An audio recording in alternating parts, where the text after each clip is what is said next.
पंकज की शादी का दिन था। घर में चहल पहल थी। उसकी शादी माँ बाप की मर्जी से हो रही थी। पंकज इस शादी से खुश भी था। उसे अभी शहर की हवा नहीं लगी थी। पंकज और उसके माता पिता दिल्ली से सटे एक गांव में रहते थे। पंकज पढ़ लिख कर दिल्ली में अच्छी नौकरी कर रहा था।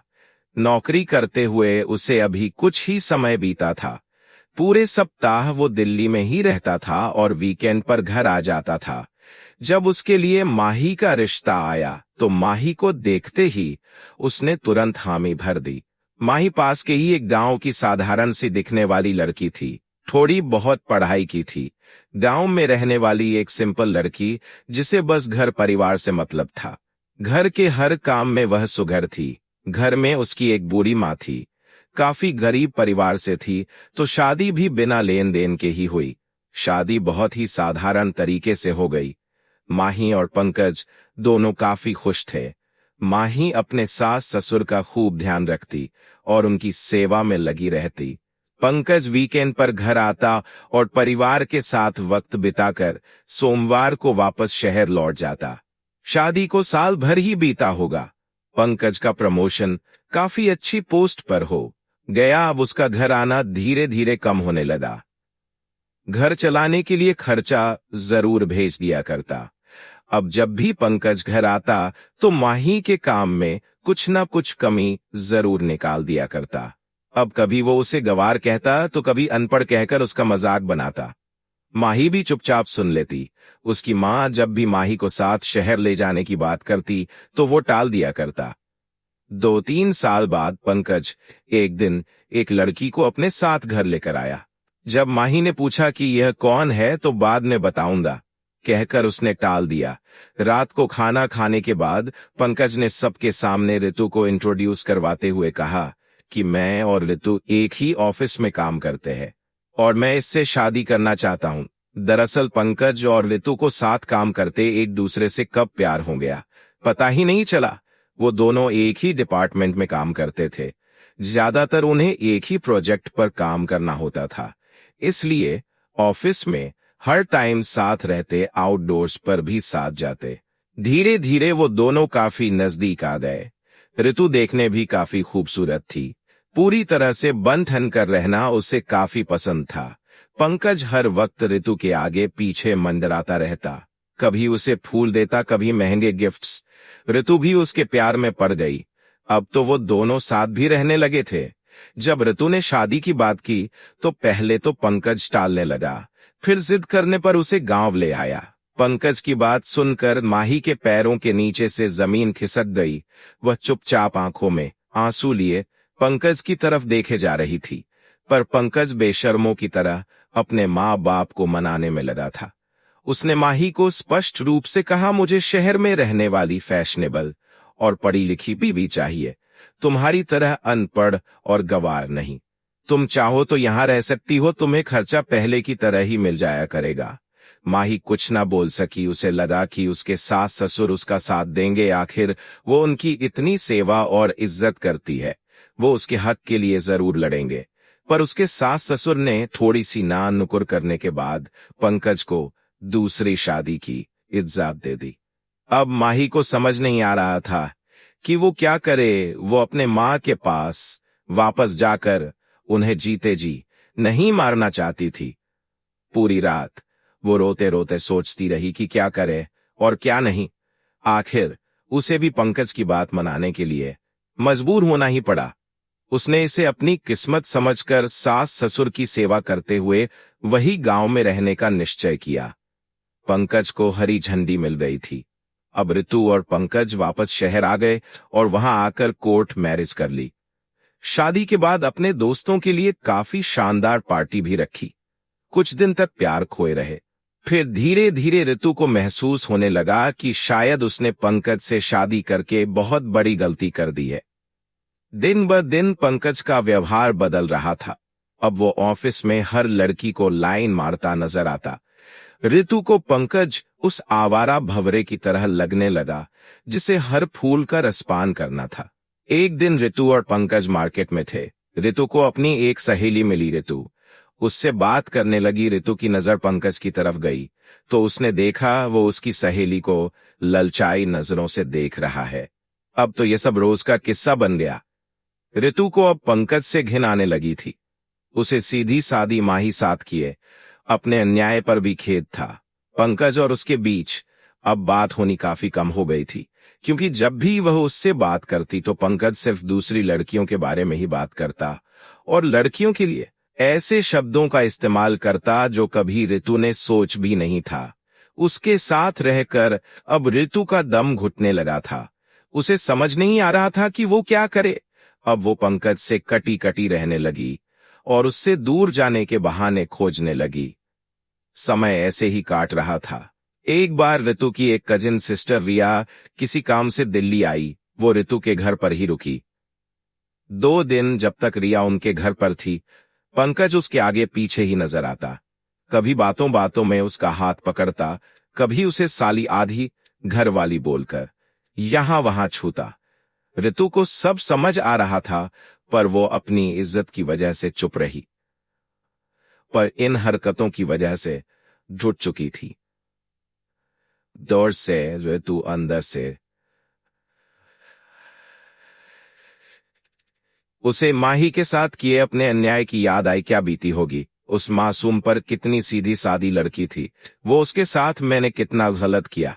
प्यार में मैं इतनी अंधी हो गई कि एक औरत होकर दूसरी औरत का दर्द ना समझ सकी। शायद भगवान ने मुझे उसी की सजा दी है। मैंने उसके साथ साथ अपनी जिंदगी को भी नर्क बना लिया है। अब मैं इस गलीच इंसान के साथ और नहीं रह सकती। ऐसा सोचकर वो पंकज से छुटकारा पाने की तरकीब सोचने लगी और जल्दी ही उसे मौका भी मिला। ऑफिस की तरफ से उसका ट्रांसफर बंगलौर हो गया और घर आकर उसने पंकज से कहा, मेरा ट्रांसफर बेंगलोर हो गया है, मैं अगले हफ्ते वहां शिफ्ट हो रही हूं। यह सुनकर पंकज ने कहा, तुमने ट्रांसफर क्यों लिया? तुम्हें मना कर देना चाहिए था। चलो कल मैं ऑफिस में बात करके तुम्हारा ट्रांसफर रुकवा देता हूं। इस पर ऋतु ने कहा, मुझे बंगलोर जाना है, मुझे नहीं रुकवाना ये ट्रांसफर। फिर पंकज ने कहा, अच्छा अगर तुम्हारा मन दिल्ली में रहने का नहीं है तो मैं भी तुम्हारे साथ बेंगलोर ट्रांसफर ले लेता हूं। ऋतु ने थोड़ी तल्ख आवाज में कहा, कोई जरूरत नहीं है, मुझे अकेले ही जाना है। पंकज ने थोड़ा शौक होकर पूछा, मतलब? ऋतु ने दृढ़ता से जवाब दिया, मैं अब तुम्हारे साथ नहीं रह सकती, इसलिए मैं यहां से जा रही हूं।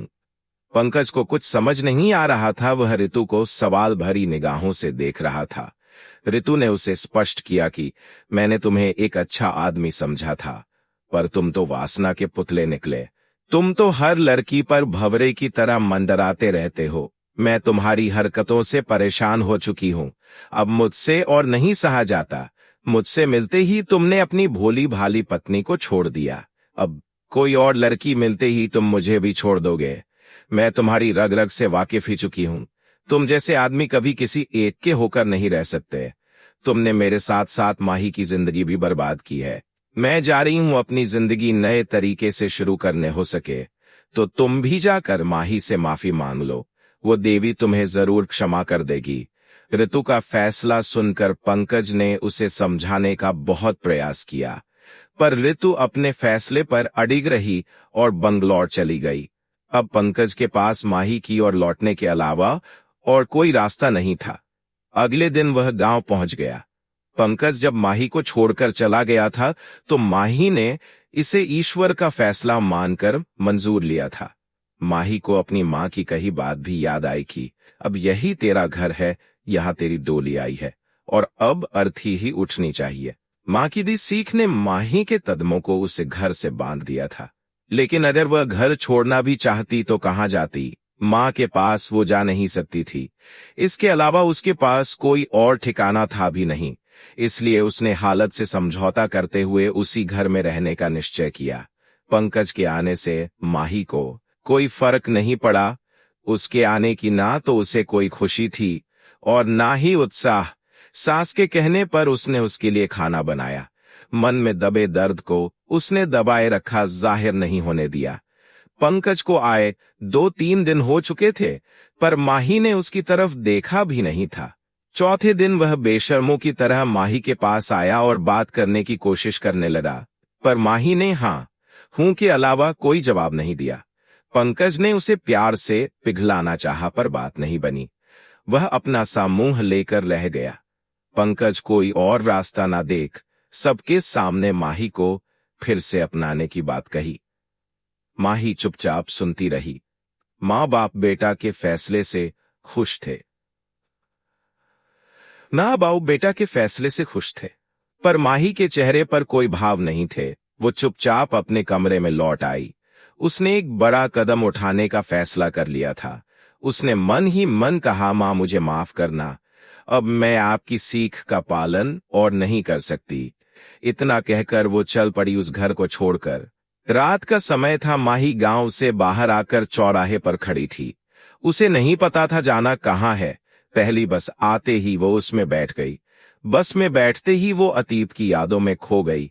कितनी खुश थी वो जब वो शादी करके पंकज के घर आई थी। छोटी सी दुनिया थी उसकी प्यार और खुशियों से भरी, पर उसकी खुशियों को शायद उसकी खुद की ही नजर लग गई। ऋतु नाम के भूचाल से उसके सपनों की बगिया उजड़ गई। उस भूचाल को तो वो सह गई, पर जब पंकज उसके पास वापस आया तो उसके आत्मसम्मान को बहुत ठेस पहुंची। उसके मन में विचार आने लगे कि क्या उसे ये कदम पहले ही उठा लेना चाहिए था। ये विचार आते ही उसे याद आया कि अब वो जाएगी कहाँ। रहने का कोई ठिकाना नहीं है उसके पास। उसकी आंखों में आंसू भर आए। वो ये सब सोच ही रही थी कि बस रुक गई। माही नीचे उतरी तो उसने पाया कि वो दिल्ली में है।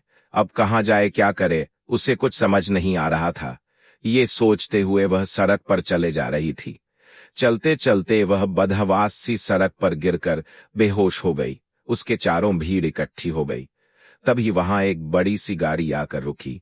पीछे बैठी महिला ने ड्राइवर से पूछा कि क्या हुआ, इतनी भीड़ क्यों लगी है सड़क पर। ड्राइवर बोला, मैडम शायद कोई एक्सीडेंट हुआ है। वह महिला गाड़ी में से उतरकर सड़क पर देखने जाती है। सब लोग सड़क पर खड़े होकर तमाशा देख रहे थे, पर आगे आकर कोई मदद नहीं कर रहा था। वो महिला अपने ड्राइवर से कहती है कि इस लड़की को उठाकर गाड़ी के अंदर ले आओ। ड्राइवर वैसा ही करता है। गाड़ी में बैठी महिला शांति जी है, वो जो दिल्ली की काफी रसूखदार महिला है।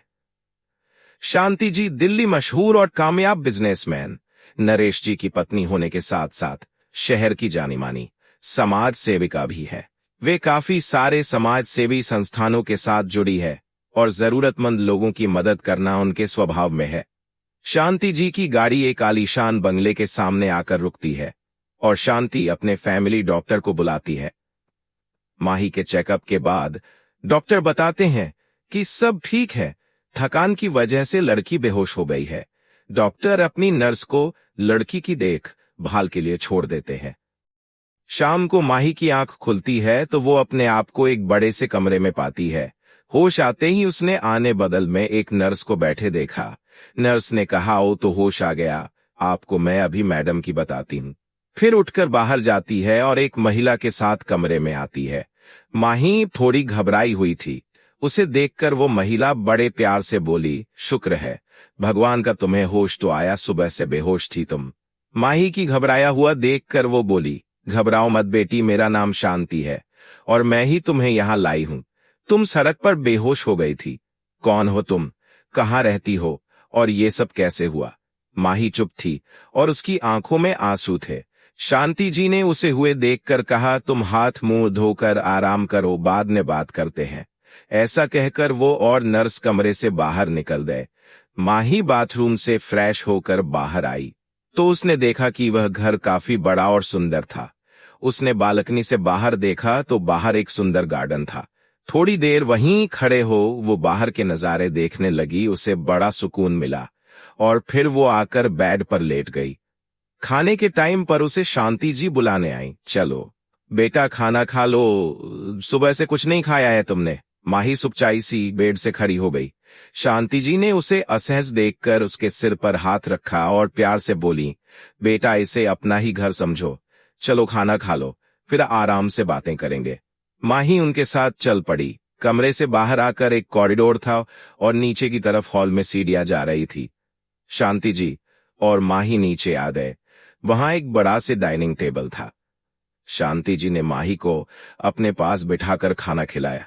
खाने के बाद शांति आई माहौल को सहज बनाते हुए प्यार से पूछा, अब बताओ बेटी, कौन हो तुम और इस तरह सड़क पर कैसे पहुंची? तुम्हारे घर वाले तुम्हें ढूंढ रहे होंगे। घर वालों की बात सुनते ही माही फफक कर रो पड़ी। शांति जी ने उसे प्यार से चुप करवाते हुए कहा, बस कर बेटी, शांत हो जा, मुझे अपनी माँ की तरह ही समझो। बताओ क्या बात है?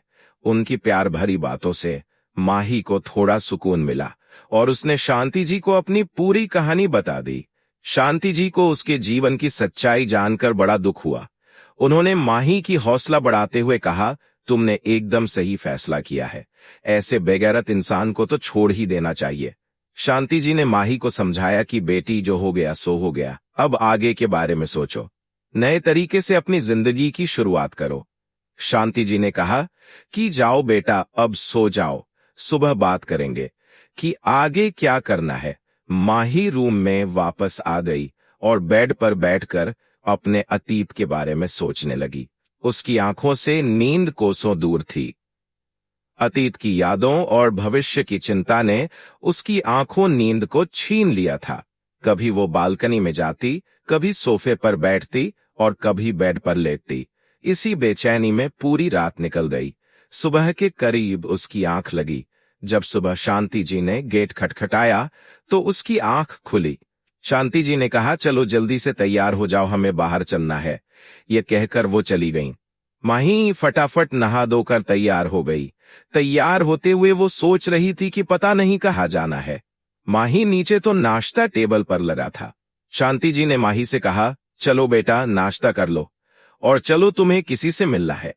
माही ने फटाफट से नाश्ता किया और दोनों गाड़ी में बैठकर कर चल दी।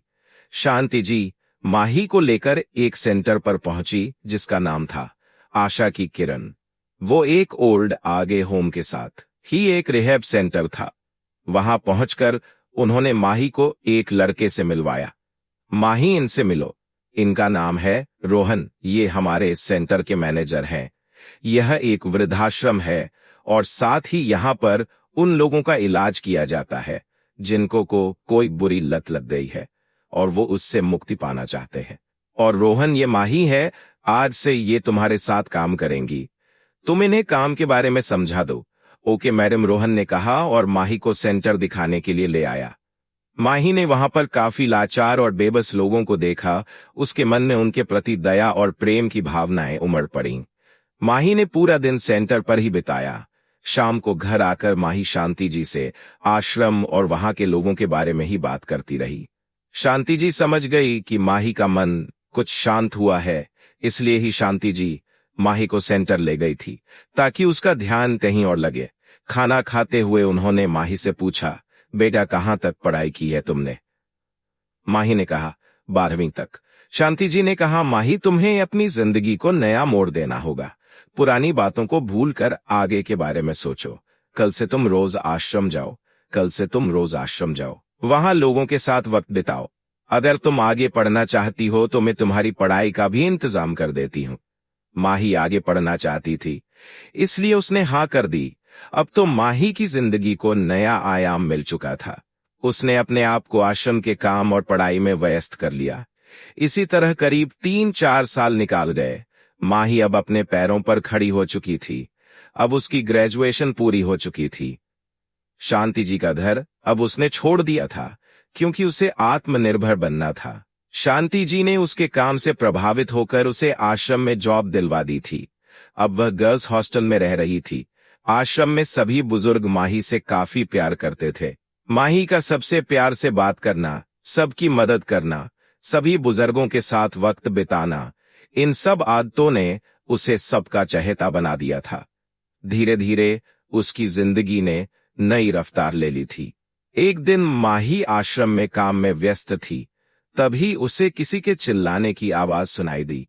माही ने स्टाफ से पूछा कि कौन चिल्ला रहा, तो स्टाफ ने बताया कि कोई नया पेशेंट आया है रिहैब में। ओके कह वो अपने काम में लग गई। कुछ दिन बाद वो एक शाम के वक्त एक बुजुर्ग अंकल को व्हील चेयर पर घुमा रही थी। तभी उसे कुछ जाना पहचाना सा चेहरा नजर आया। माही ने उस जाने पहचाने चेहरे का पीछा किया तो पाया कि वो तो पंकज की मां थी। उन्हें वहां देखकर माही आश्चर्यचकित रह गई। उसने उनका पीछा किया तो पाया कि वो रिहैब की तरफ जा रही हैं। वो एक कमरे के सामने आकर रुक गई और अंदर चली गई। माही ने रूम में झांक कर देखा, वहां पंकज था, जिसकी शक्ल पहचानी नहीं जा रही थी। काफी कमजोर हो गया था, चेहरे की चमक उड़ चुकी थी, शरीर जैसे हड्डियों का ढांचा बन चुका था। उसको देखते ही माही के सामने अपना अतीत नाचने लगा। कुछ पल के लिए वो जर्सी हो गई। तभी एक नर्स वहां आई और उसने माही को आवाज लगाई, माही जी। माही जी, पर माही को कुछ सुनाई नहीं दे रहा था। नर्स ने फिर को झकझोर कर कहा, क्या हुआ माही जी? माही अपने ख्यालों के समंदर से बाहर आते हुए बोली, कुछ नहीं, और वहां से वापस हॉस्टल आ गई। माही पूरी रात ये ही सोच रही थी कि पंकज यहां कैसे पहुंच गया, क्या हुआ होगा उसके साथ। इन्हीं ख्यालों में वो नींद के आगोश में चली गई। सुबह उठते ही वो तैयार होकर आश्रम की ओर चल दी।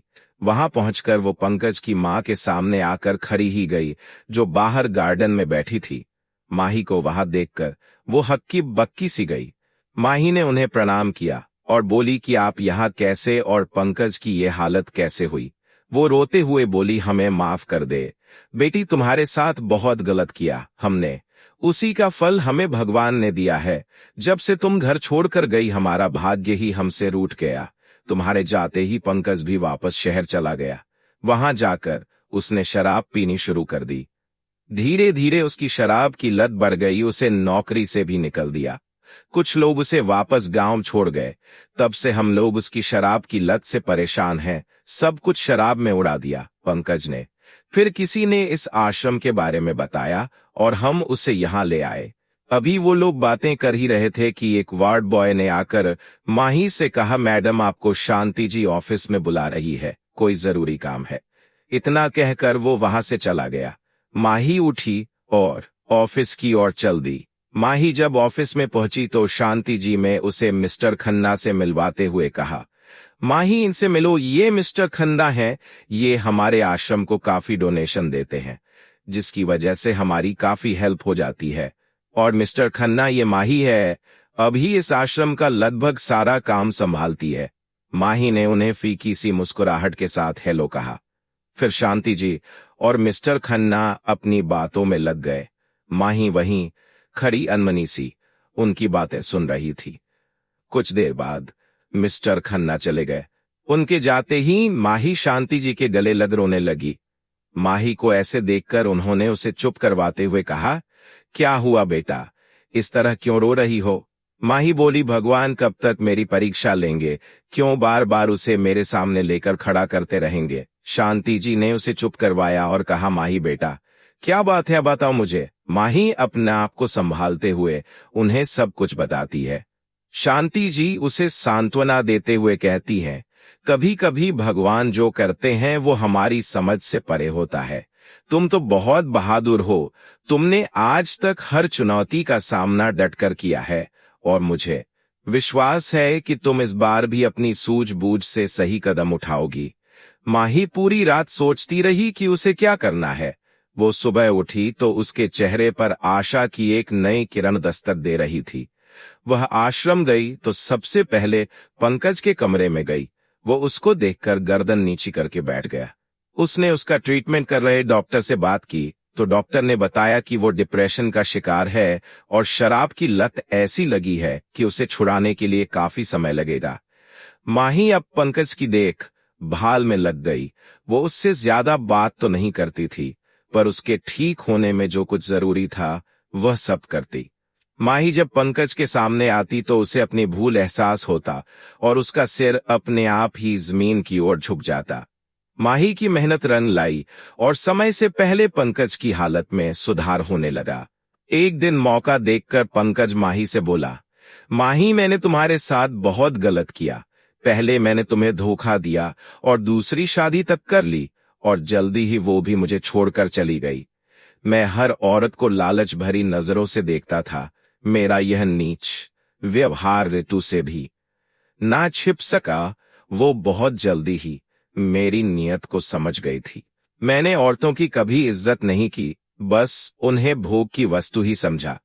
ऋतु के जाने के बाद मुझे लगा कि तुम तो मुझे अपने ही लोगी, इसलिए मैं वापस आया था। माही को यह सुनकर बहुत गुस्सा आया और वो गुस्से से चीखी, हाँ, तुमने तो यही सोचा कि वो चली गई, तो क्या दूसरा ऑप्शन माही तो है ही। तुमने उस वक्त एक बार भी मुझसे माफी नहीं मांगी, बस वापस आए और पहले जैसी जिंदगी की अपेक्षा मुझसे करने लगे। मेरे आत्मसम्मान को तो उसी वक्त बहुत चोट लगी थी जब तुम मुझे छोड़कर दूसरी औरत के साथ गए थे, पर मैं माँ बाऊजी का सोचकर और अपनी किस्मत समझकर सब सहती रही और तुम्हारे माँ बाप की सेवा को ही अपने जीवन का लक्ष्य बना लिया। पर इसके बदले मुझे क्या मिला? थोड़ी बहुत ना के बाद उन्होंने तुम्हें दूसरी शादी की अनुमति दे दी। एक बार भी मेरी तरफ से नहीं बोले वो लोग। और फिर जब तुम वापस आए तो तुम्हारे साथ साथ वो भी यही चाहते थे कि मैं तुम्हें फिर से अपना लूं। एक बार भी किसी ने मेरे आत्मसम्मान, मेरी तकलीफ के बारे में नहीं सोचा। मेरे प्यार का, मेरी सेवा का मुझे यह फल दिया तुम लोगों ने। इसलिए मैंने तुम्हारा घर छोड़ दिया, क्योंकि वहां ना मेरी कोई इज्जत थी और ना ही कोई सम्मान। तुम्हारा क्या भरोसा, तुम्हें कल कोई और मिल जाती तो फिर मुझे छोड़कर चल देते। माही गुस्से से कांप रही थी। इस पर पंकज बोला, तुम ठीक कह रही हो माही, मैं तो माफी मांगने का हक भी खो चुका हूं। माही अपने आंसू पूंछते हुए वहां से निकल गई। करीब हफ्ते भर बाद पंकज को छुट्टी मिलने वाली थी, क्योंकि वो अब ठीक हो चुका था। वो रूम से बाहर निकल ही रहा था, माही उसके सामने आ गई और कुछ पेपर्स उसके हाथ में थमाते हुए बोली, इन पर साइन कर दो। पंकज ने उन पेपर्स को देखा तो धम्म से पास पड़ी कुर्सी पर बैठ गया। वो डिवोर्स पेपर्स थे। पंकज ने ना चाहते हुए कांपते हाथों से उन पेपर्स पर साइन कर दिया। पंकज के हाथ से पेपर्स लेकर माही बाहर खुली हवा में आ गई और दोनों हाथ खोलकर गोल घूमने लगी और पंकज कुर्सी पर बैठा उसे देखता रह गया। और अब माही तैयार थी अपने अतीत को भूलकर आगे आने वाली जिंदगी को बाहों में भरने के लिए। अगर कहानी अच्छी लगी हो तो लाइक करें